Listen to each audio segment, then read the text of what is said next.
Se você tirar meu filho de casa de novo, eu acabo com a sua vida. Foi isso que a patroa gritou para Dona Célia, e eu nunca vou esquecer o jeito que ela tremeu. Mas não recuou. A história aconteceu num prédio de luxo nos Jardins em São Paulo. Cobertura cinematográfica, piso de mármore, vista da cidade inteira. Tudo brilhava. Menos o olhar do pequeno Lucas, de 2 aninhos, filho da estilista famosa Bianca Vasconcelos, dona de marca chiquérrima, sempre em revista, sempre em evento. Lucas vivia chorando. Não era manha. Era choro de dor mesmo, aquele que corta o peito de quem é mãe.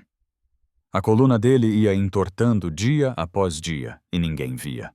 O pai Bruno só no celular. A babá Patrícia mandava ele parar de frescura enquanto rolava o feed do Instagram. Até que Dona Célia, a faxineira, minha vizinha de porta-coração gigante, subiu para limpar e não aguentou ouvir mais aquele choro.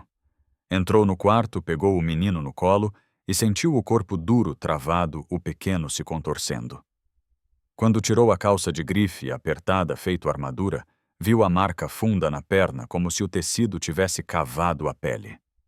As roupinhas de foto estavam deformando o corpo da criança. Ela tentou falar com Bianca. Levou bronca, ameaça, ouviu que gente como ela não entende esse mundo.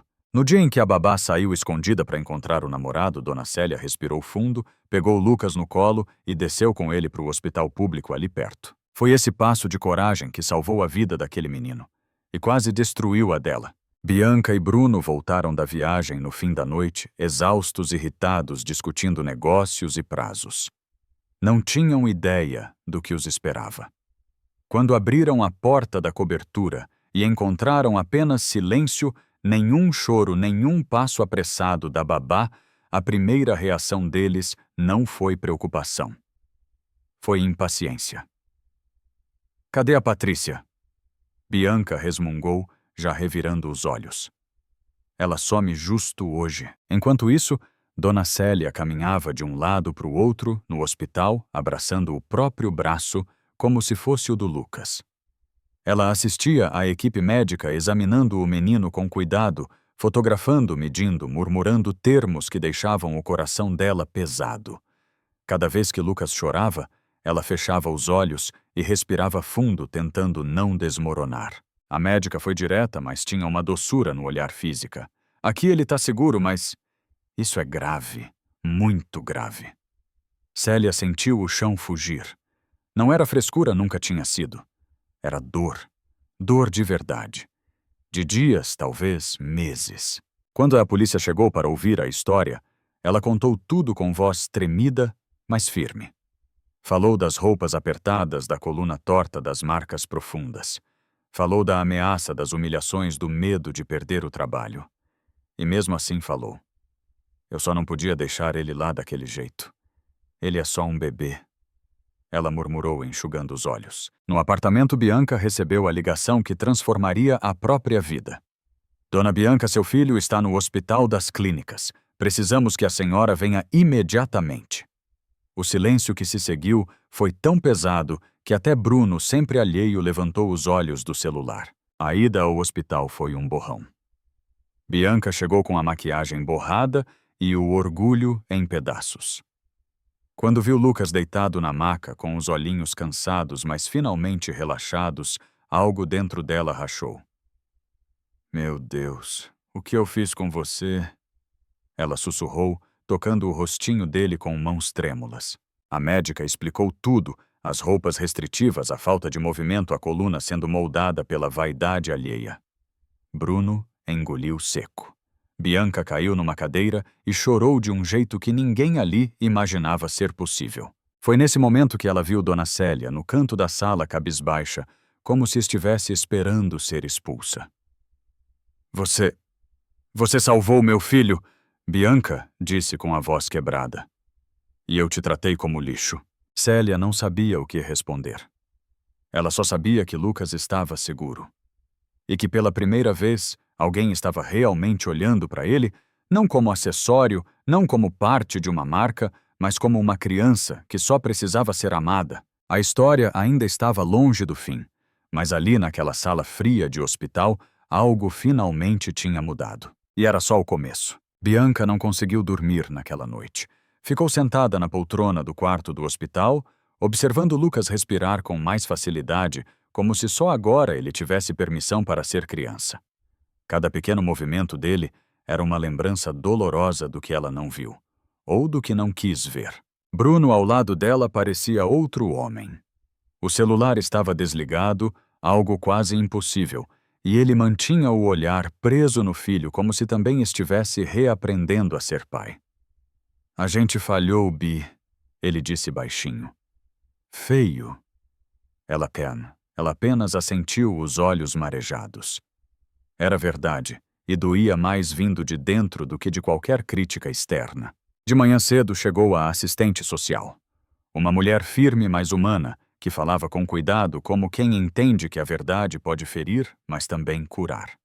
Vocês não perderam a guarda, mas vão precisar provar que conseguem priorizar seu filho acima da imagem dos compromissos da rotina.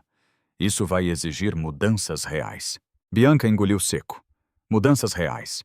2 palavras que ela evitou por anos. Quando Dona Célia entrou no quarto tímida, como se pedisse desculpas por existir, Lucas abriu um sorrisinho pequeno, torto, mas cheio de reconhecimento. Estendeu a mãozinha para ela. Bianca sentiu o coração apertar. Ele confia mais em você do que em mim, murmurou sem conseguir esconder a vergonha.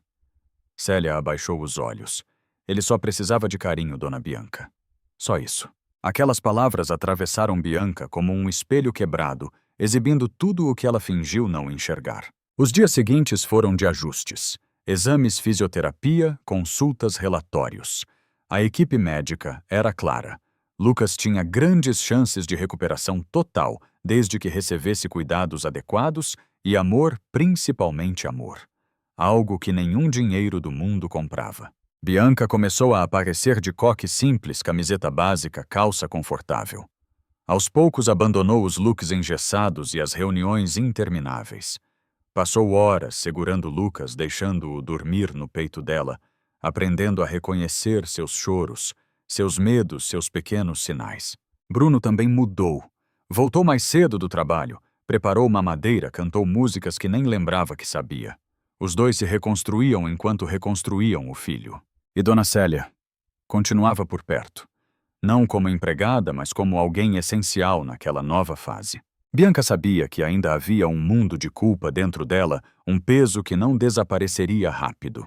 Mas pela primeira vez em muito tempo, ela estava disposta a carregar esse peso e transformá-lo. Porque ali no quarto iluminado pela luz suave do fim da tarde, ela percebeu, não era o brilho das câmeras que definia sua vida. Era aquele menino sorrindo outra vez. E essa verdade mudaria tudo. Bianca percebeu ao longo das semanas que pedir perdão era fácil. Difícil mesmo era merecer perdão. E essa era a batalha silenciosa que ela travava todos os dias com os outros, mas principalmente consigo mesma. Lucas seguia firme no tratamento. As sessões de fisioterapia eram longas, às vezes cansativas, mas ele surpreendia a todos. Parecia ter descoberto finalmente que era permitido ocupar espaço, se mover, brincar, explorar. Cada passinho novo que ele dava era como uma pontada de esperança no peito dos pais. Um dia, durante uma dessas sessões, o fisioterapeuta comentou: "Ele está respondendo muito bem.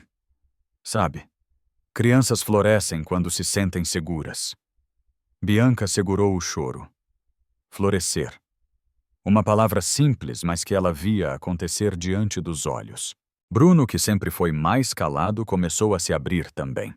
Confessou à esposa numa noite silenciosa na cozinha que evitava olhar para Lucas porque sentia medo de perceber que algo estava errado e não ter coragem de enfrentar. "Eu falhei com vocês dois", ele disse com voz embargada. "E não dá mais para viver fugindo." Bianca colocou a mão sobre a dele. "A gente vai acertar junto agora, um dia de cada vez." A presença de Dona Célia também continuava a transformar aquela casa. Ela não trabalhava mais lá, mas passava para visitar Lucas sempre que podia, levando um bolo simples, um brinquedinho barato ou só o carinho que o menino reconhecia de longe. Basta ela entrar pela porta que Lucas já abria um sorriso que iluminava o ambiente inteiro. Bianca observava aquilo com um misto de gratidão e humildade. "Você devolveu meu filho para mim?" Ela dizia sempre como se ainda tentasse entender como uma mulher tão invisibilizada pela sociedade teve a coragem que ela tão poderosa não teve. Com o tempo, Bianca encontrou forças para tomar decisões difíceis. Cancelou contratos que exploravam a imagem de Lucas. Encerrou compromissos que a consumiam mais do que lhe traziam alegria. Pediu desculpas publicamente por ter transformado maternidade em marketing e encarou críticas, comentários, maldosos julgamentos. Mas pela primeira vez, ela estava vivendo verdadeiramente, não performando. E acima de tudo estava aprendendo. Aprendendo a ouvir sem se defender, a olhar sem desviar, a cuidar sem terceirizar. No fim de uma tarde chuvosa, Lucas deu 2 passinhos firmes em direção a ela sem apoio nenhum. Caiu no terceiro, mas levantou rindo. Bianca se ajoelhou, abraçou o filho com força e sentiu algo que não vinha de aplausos holofotes ou capas de revista. Era amor. Amor real. Amor que exige presença. E ali, com o filho no colo e a chuva batendo suave na janela, ela entendeu que estava começando a reconstruir não apenas a vida dele, mas a própria alma. Bianca nunca imaginou que a maior mudança da vida deles ainda estava por vir. Tudo parecia caminhar para um recomeço. Lucas evoluindo na fisioterapia. Bruno mais presente à casa, finalmente com risos, risos de verdade, não os que existiam apenas para fotos. Mas o mundo lá fora não perdoava tão fácil.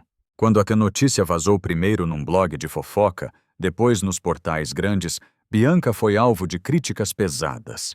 Manchetes cruéis diziam que ela deformou o próprio filho por vaidade. Comentários a chamavam de monstro, de péssima mãe. Era como reviver o pior dia da vida dela, só que agora diante de milhões de pessoas. Bruno sugeriu desligar tudo: celular, TV, redes sociais. Você já está fazendo diferente. Não deixa isso te destruir, ele pediu. Mas as palavras entravam como lâminas finas. Numa madrugada insone, sentada no chão do quarto, Bianca se perguntava se realmente merecia tentar de novo. Foi aí que sentiu 2 bracinhos a envolverem seu pescoço. Lucas tinha acordado e, meio cambaleante, veio até ela. Mamãe triste, ele sussurrou. Bianca desabou. Abrace-o forte, como se aquele gesto pudesse apagar meses de culpa. A mamãe só tá aprendendo meu amor. Tô aprendendo a te amar do jeito certo. A partir daquele dia, ela tomou uma decisão: não ia se esconder. Ia enfrentar o mundo com a verdade. Foi numa entrevista simples, sem maquiagem, sem roupas de grife, que Bianca finalmente falou como mãe, não como empresária. Contou sobre a cegueira da vaidade, da pressão, do medo de falhar. Contou sobre Dona Célia, sobre a coragem de uma mulher comum que salvou seu filho quando ela mesma não soube fazer. A entrevista viralizou não por escândalo, mas por humanidade. Dias depois, Bianca recebeu uma ligação do hospital. Queriam que ela participasse de uma campanha sobre saúde infantil e sinais de alerta. Não como influenciadora, mas como alguém que aprendeu do jeito mais doloroso. Ela olhou para Lucas brincando no tapete da sala, correndo devagar, mas correndo. Eu topo, respondeu. Se minha história evitar que outra criança sofra, já valeu. Quando desligou, sentiu algo nascer dentro dela. Não era culpa, não era medo, era propósito. E naquele instante, pela primeira vez desde que tudo começou, Bianca acreditou que talvez, só talvez, fosse possível transformar dor em luz. Bianca ainda estava aprendendo a caminhar nesse novo mundo, um mundo onde o brilho das câmeras não importava mais, mas a saúde emocional do próprio filho, sim. Aos poucos, a vida deles foi ganhando uma rotina mais leve. Não perfeita, não sem tropeços, mas verdadeira. Depois da entrevista que emocionou o país, mensagens começaram a chegar de todos os cantos: mães, pais, profissionais de saúde, gente simples, gente famosa, todos tocados pela mudança dela. Mas no meio de tantas palavras, uma chegou especial. Era um áudio curto, enviado por Dona Célia. Dona Bianca, eu só queria dizer que estou muito orgulhosa da senhora. A gente erra, sim, mas acertar depois. Isso é coragem. Bianca ouviu aquilo mais de 20 vezes. Não era perdão, era reconhecimento. Era humanidade falando com humanidade. Lucas, por sua vez, florescia a olhos vistos. Na fisioterapia, já conseguia correr pequenos trajetos gargalhando alto. Em casa, brincava com carrinhos, montava blocos, descobria que podia existir sem apertos, sem poses, sem dor. E Bianca se emocionava toda vez que via o filho tropeçar e levantar sem medo algo que antes parecia impensável.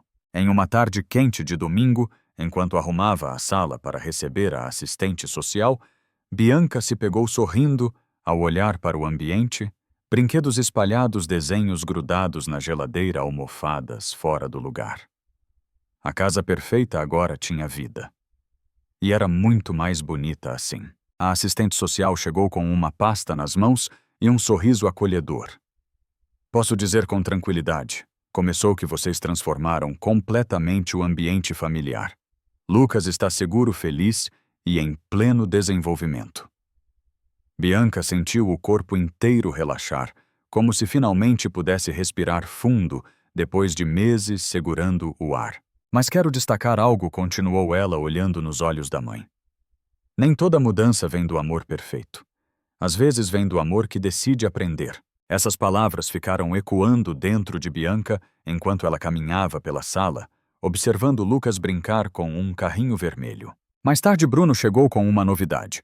O hospital quer que a gente participe de palestras para pais. Querem que a nossa história ajude outras famílias. O que você acha? Bianca sorriu sem hesitar. Acho que a gente tem obrigação de ir. E assim nasceu o primeiro passo de um novo propósito: transformar dor em alerta-culpa, em cuidado, erro em aprendizado. Naquela noite, enquanto colocava Lucas para dormir, ele segurou sua mão e disse com a voz baixinha: Mamãe, fico, meu amor. Agora eu fico sempre. E pela primeira vez ela acreditou totalmente nessas palavras. Porque naquele lar reconstruído não havia mais espaço para a mãe ausente de antes, apenas para a mulher que escolheu ser presente inteira e real. Era o começo de uma nova vida, para todos eles. Bianca não imaginava que o maior presente dessa nova fase viria justamente da pessoa que um dia ela mais temeu decepcionar seu próprio filho. Um mês depois da visita da assistente social, a rotina da família já parecia outra. Lucas acordava sorrindo, adorava escolher suas próprias roupinhas confortáveis e vivia correndo pela sala como se estivesse recuperando todos os movimentos que lhe foram roubados no passado. E todas as noites antes de dormir, ele repetia a mesma frase que derretia o coração da mãe. Mamãe fica. E ela ficava. Sempre. Mas havia algo que Bianca ainda precisava enfrentar: o mundo profissional. Sua marca estava parada. As redes sociais exigiam posicionamento. A imprensa queria respostas. E embora tivesse dado a entrevista mais honesta da vida, ela sentia que ainda faltava algo que realmente mostrasse a nova mulher que estava se tornando. Foi numa manhã comum, enquanto arrumava a mesa do café, que Bruno comentou: Você já pensou em criar algo novo? Não como estilista, mas como pessoa. Algo pelo Lucas, pelo que vocês viveram. Bianca ficou em silêncio. A pergunta a atravessou como um raio. Naquela tarde, enquanto observava Lucas na fisioterapia, tentando equilibrar-se numa prancha colorida, ela teve uma ideia tão simples quanto poderosa. Pegou o celular e enviou uma mensagem para Dona Célia. Posso te ligar? Preciso conversar com você sobre uma coisa importante. As duas falaram por quase 1 hora. Do outro lado da linha, Dona Célia ouviu cada palavra com a calma e a firmeza que sempre teve.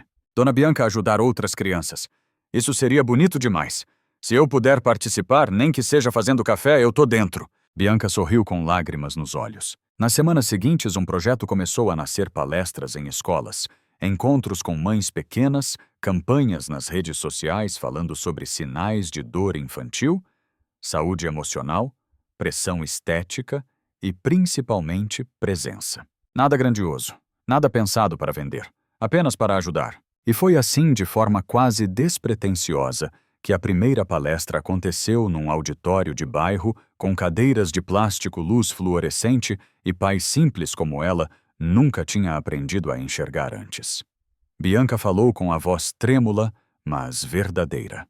Contou sua história sem tentar se justificar.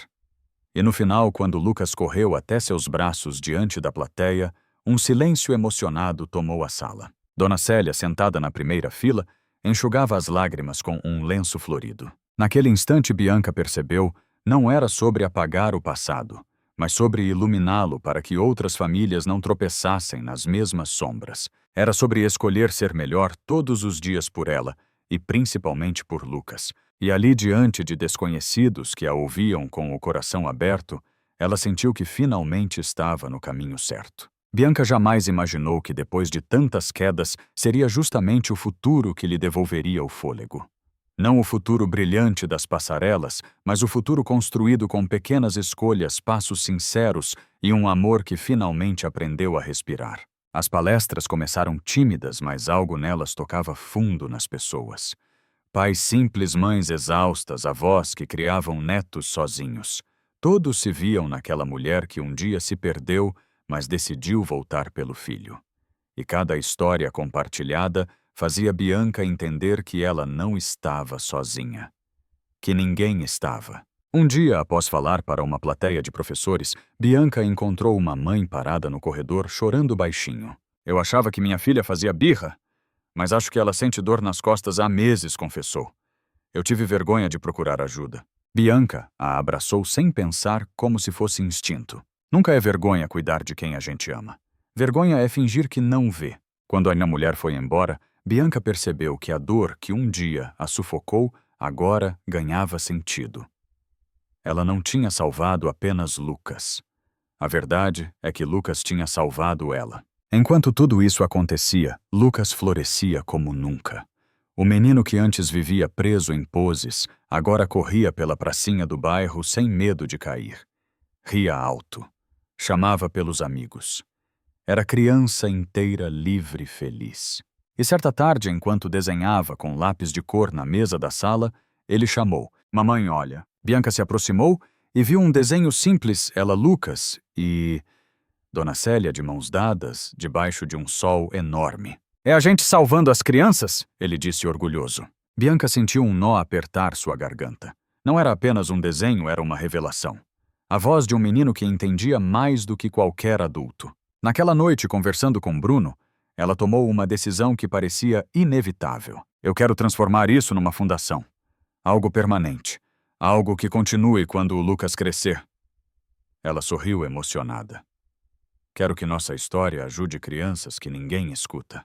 Bruno assentiu com os olhos cheios d'água. Então vamos fazer juntos. E assim nasceu o primeiro rascunho do que no futuro seria uma rede de apoio para famílias inteiras.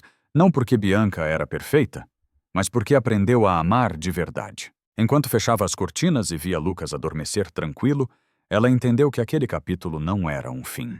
Era o começo de uma luz que ela jamais imaginou carregar dentro de si. A Fundação Lucas cresceu mais rápido do que Bianca imaginava. No começo, eram apenas encontros pequenos, rodas de conversa, materiais educativos simples, mas pouco a pouco aquele movimento sincero foi ganhando força.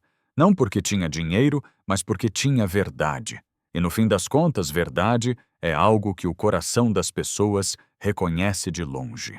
Em um sábado de manhã, Bianca entrou numa sala comunitária de um bairro periférico da Zona Leste. As paredes eram descascadas, os ventiladores barulhentos, mas ali havia algo precioso, famílias inteiras sentadas prontas para ouvir. Quando ela subiu ao pequeno palco improvisado, avistou Dona Célia na primeira fileira segurando uma prancheta como se fosse parte da equipe e, de certa forma, já era. Lucas estava ali também, sentado no colo do pai, com um sorriso tímido, mas orgulhoso. Ver o filho naquele ambiente, cercado por gente de verdade, fez Bianca sentir uma onda de emoção que quase a derrubou. Eu não estou aqui como estilista. Ela começou com a voz firme, mas carregada de sentimento. Estou aqui como mãe. Uma mãe que precisou errar muito para aprender a enxergar. A sala ficou em silêncio. Pais, mães, avós, todos atentos. Meu filho chorava de dor todos os dias, e eu não via. Eu era presente no Instagram, mas ausente onde realmente importava. E isso quase destruiu o Lucas. Ela respirou fundo. Mas alguém viu por mim. Alguém que o mundo costuma ignorar. Bianca olhou para Dona Célia, que baixou a cabeça emocionada. Quando uma mulher humilde salvou meu filho, Ela salvou meu caráter também. As pessoas começaram a chorar. Era impossível não sentir. Depois da palestra, uma fila de mães se formou. Algumas queriam desabafar. Outras pediam orientação. Outras só queriam um abraço. Bianca ouviu cada uma com calma, coisa que antes jamais teria tempo de fazer. No fim do evento, Lucas correu até ela, ofegante, segurando um desenho feito ali mesmo. Era uma casinha colorida com várias pessoas sorrindo. Mamãe é a fundação. É a casa que ajuda quem tá triste. Bianca ajoelhou e o abraçou forte. Aquele desenho, aquelas cores, aquele sorriso. Eram o lembrete vivo de tudo o que ela reconstruiu. Bruno se aproximou, colocou a mão em seu ombro e disse baixinho: "Você mudou o mundo dele. E agora tá mudando o de muita gente." Bianca olhou em volta. Crianças brincando, mães conversando com esperança nos olhos voluntários, organizando materiais, Dona Célia sorrindo discreta no canto. E entendeu com uma clareza quase espiritual que a maior transformação não tinha sido na vida de Lucas, tinha sido na dela, e que aquela missão nascida da dor, moldada pelo amor, ainda estava só começando. Bianca não imaginava que aquela manhã simples de sábado marcaria tanto seu coração. Depois do evento na comunidade, ela, Bruno e Lucas voltaram para casa caminhando devagar, como quem não quer que o dia acabe. O sol batia suave, e Lucas corria na frente, rindo, tropeçando, levantando livre como nunca foi no passado. Ao chegar em casa, encontrou sobre a mesa uma carta deixada pela equipe da fundação. Era o convite para o primeiro grande evento nacional sobre saúde infantil e eles queriam que ela fosse a palestrante principal. Bianca leu o texto com a mão trêmula. Não por vaidade, mas por algo muito mais profundo, a sensação de que depois de tantas falhas, ela finalmente estava usando sua história para fazer bem. Ela olhou para Lucas agora sentado no tapete, desenhando um sol enorme. "Mamãe vai brilhar assim também?" ele perguntou inocente. Bianca sorriu emocionada. "Não, meu amor. Quem brilha é você. Eu só aprendi a não apagar sua luz." A história de Bianca e Lucas lembra uma verdade que quase sempre esquecemos. Não existe perfeição na maternidade, na paternidade ou na vida. Existe presença. Existe coragem de admitir erros e força para recomeçar. Às vezes crescer dói, mas é essa dor que abre espaço para a transformação. E no fim, o que realmente importa não é a imagem que mostramos ao mundo, mas o amor que plantamos em quem depende da gente.